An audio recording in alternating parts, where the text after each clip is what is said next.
अब हम आते हैं हाउस नंबर 7।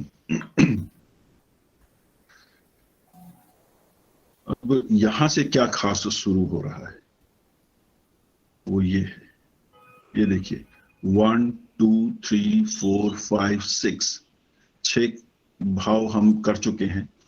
अब ये 7वां भाव है। This is exactly half of our birth chart जो मैं भी बोल रहा था। इसी तरह यहां पे भी देखिए साउथ इंडियन में भी 1 2 3 4 5 6, this is exact half of the chart. अब यहाँ पे खासियत क्या है इसकी, या ये क्या विशेष शुरू होता है यहाँ पे। 6 भाव समाप्त हुए, 7वां आरंभ हुआ। 7वां क्या है? अब ये भाव वो हैं जो आपको लाइफ में चैलेंज देते हैं हर डायमेंशन में। अभी तक हम अपनी बात कर रहे थे, me, my family, my siblings, my courage, my happiness, my home, my children, my health, my money. लेकिन सब कुछ मेरी मर्जी से तो नहीं होता, मेरी मात्र इच्छा करने से सब कुछ तो नहीं हो जाता। तो वो क्या है जो मेरे को अवश्य ध्यान में रखना होगा? What is that which I must consider in my life?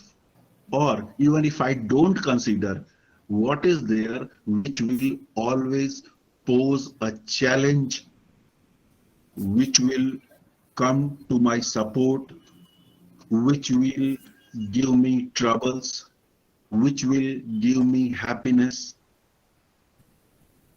वो क्या चीज है? वो यहां से शुरू होती है, 7वें भाव से। 7वां भाव हम वैसे क्या जानते हैं जी, स्पाउस का है। ये हस्बैंड है तो ये वाइफ है, ये वाइफ है तो ये हस्बैंड है, और इसी रूप में अधिकतर हम जानते हैं। बट सिर्फ इतना नहीं है, हर भाव के बहुत सारी डायमेंशंस हैं, जैसा कि मैं पहले भी बताया हुआ है। तो वो जो मेन, जो इसकी जो कैरेक्टरिस्टिक फीचर मेन क्या है, वो ये है, begins the second half of the native chart. यहां से एक नया जीवन आरंभ होता है, एक नया विचार आरंभ होता है। Marks the existence of others who influence life.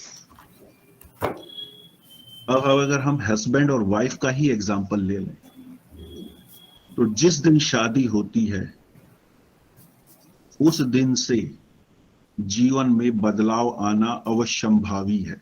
ऐसा हो ही नहीं सकता कि बदलाव ना आए।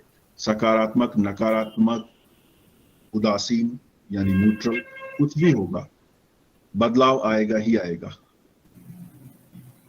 कुछ न कुछ ऐसा होगा जहां पे व्यक्ति की सोच बदलती है, या वो सोच जो उसने अभी तक इस्तेमाल नहीं की थी, जिसकी आवश्यकता उसको नहीं पड़ी थी, उसकी आवश्यकता पड़ेगी। ये वो भाव है, ये उसकी शुरुआत करता है। ये आदमी के सामने, ये मैं हूं तो ये मेरी इंटेलिजेंस है, और ये सामने वाला मेरा स्पाउस है तो ये स्पाउस का फर्स्ट हाउस है, तो ये उसकी इंटेलिजेंस का हाउस भी है। तो इसकी, मेरे स्पाउस की इंटेलिजेंस मेरी इंटेलिजेंस को क्वेश्चन कर सकती है, सपोर्ट कर सकती है, अपोज कर सकती है, कोऑर्डिनेट कर सकती है। यहां तक मैं मजे ले रहा था, खुद ही अपने बारे में सोचे जा रहा था, बहुत प्रसन्न था। लेकिन जैसे ये आता है तब ये पता लगता है, मैंने एक टेक्स्ट बुक में किसी में था, शायद 11th-12th में था, या बीएससी फर्स्ट ईयर में इंग्लिश के किसी चैप्टर में था। ये मुझे ध्यान नहीं कि स्कूल का है, कॉलेज का, कि एक घुमा जा रहा था, तो इंग्लिश की कोई किसी के बारे में था। तो उसको सामने से आते हुए एक व्यक्ति ने रोका। उसने बोला कि आप ये छड़ी घुमा क्यों रहे हो, किसी को लग जाएगी। तो उसने बोला कि नहीं, मुझे फ्रीडम है, मेरे को ये देश फ्रीडम देता है कि मैं जो चाहूं वो करूं। तो सामने वाला बोलता है, फ्रीडम की सीमा वहां तक है जहां मेरी नाक शुरू होती है। अर्थात आप वहीं तक कुछ इंडिपेंडेंटली करने के अधिकारी हैं जब तक वो मुझे या मेरे कार्यक्षेत्र में या मेरे अधिकार क्षेत्र को अफेक्ट नहीं करता। जहां वो अफेक्ट करेगा वहां आपकी सीमाएं समाप्त। तो ये वो भाव है जो इस लेसन को शुरू करता है हमारी लाइफ के अंदर।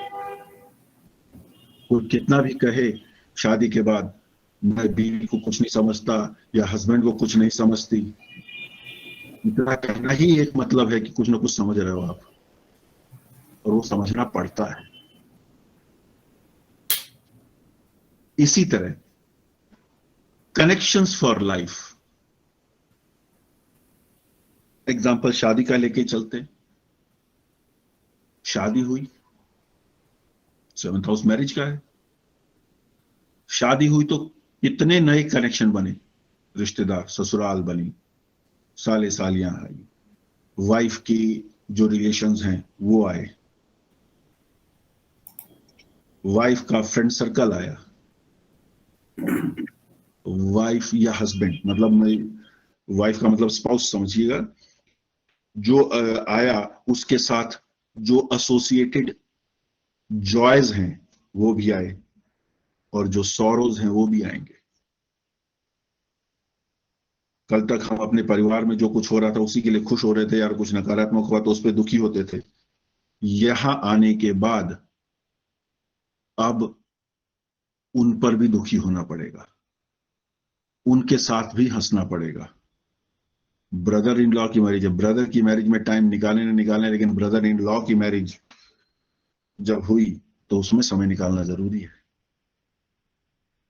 जो आदमी या औरत बहुत ही रिजिड स्टांस लेके यहां तक खेल रहे थे, वो यहां पे उनको कुछ ना कुछ बदलना पड़ता है, असल में या दिखावटी।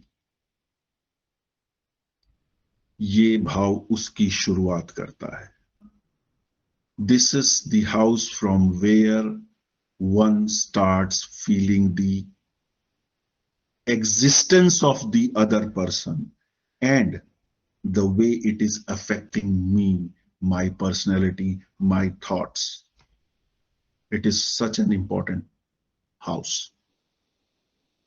House of one of the closest social interaction after what one gets from the family. अपनी फैमिली, यहां पे जो सबसे बड़ी इंटरेक्शन होती है सोशल, पहले तो परिवार से ही होती है, फिर हम दोस्त मित्रों की बात करते हैं, लेकिन वो दोस्त मित्र भी किससे तय होते हैं, largely because of the family. लेकिन जो अभी मैं बात कर रहा था वही कि शादी हुई, लाइफ में कोई आया, तब आपकी जो इंटरेक्शन है वो बदलती है, और वो भी क्लोजेस्ट इंटरेक्शन में। लड़का शादी के बाद बदल गया, क्यों बदल गया? बदला नहीं, जो स्पेस अभी तक वो यहां दे रहा था उस स्पेस में कोई और भी आ गए हैं, उन्हें भी एडजस्ट करना है। तो यहां पे अगर वो 10 घंटे देता था, एक एक घंटा सबको, और 10 लोग थे, तो वहां पे अब एक तो और ऐड हो गया। तो एक एक घंटा अगर बराबर भी देगा तो एक एक घंटा सबको नहीं देगा, सबको लगेगा मुझे कम समय देना शुरू कर दिया।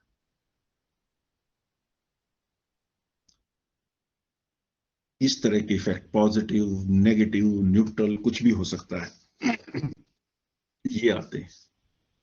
तो ये भाव हमें इस चीज के लिए विवश करता है, या ये भाव हमें ये बताता है कि तुम्हारी आजादी की सीमा वहां तक है जहां मेरी नाक शुरू होती है, उसके आगे नहीं। Challenge to once ability,